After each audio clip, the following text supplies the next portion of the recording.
Now we're going to talk about evaluating algebraic expressions. So we're going to do order of operations, but that's not the first step. First, we're going to replace the variables with their values. So if you look at the line where it says evaluate each expression if x is equal to 2, y is equal to 3, z equals equal to 4, a is 4/5, b is 3/5, you're going to use those numbers and substitute. So if we look at the first one, it says x plus y squared.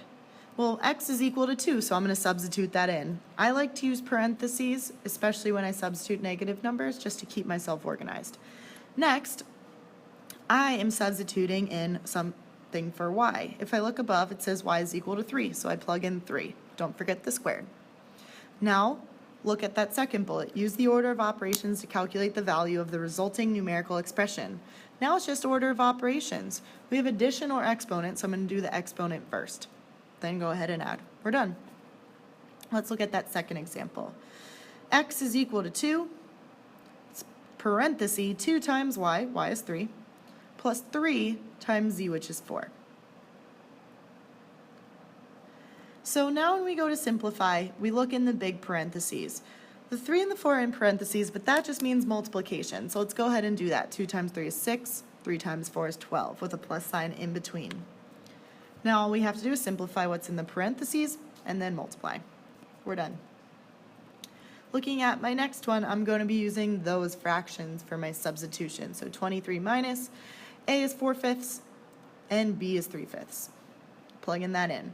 Luckily, they have a common denominator, so we can add them right away and we don't have to worry about changing them. 4 plus 3 gives us 7 and the denominator stays the same. Now we're going to have to change the denominator of 23. I like to rewrite them as a fraction over 1, just so I can see what's in the numerator and denominator, but I know I need a denominator of 5. So I'm going to multiply 23 by 5 over 5. That way I can get 5 in the denominator, because fraction multiplication, you go across the numerator, across the denominator. So when I rewrite that as an equivalent fraction, I get 115 over 5. Now when I subtract 7 over 5, they have the same denominator, so I can do it. Do 115 minus 7 to get 108, and then it's over 5. Because fraction, addition, and subtraction, the denominator does not change. My final answer is 108 over 5 because that cannot be reduced. All right, let's go ahead and do the last one. Let's plug in our x's, y's, and our z's.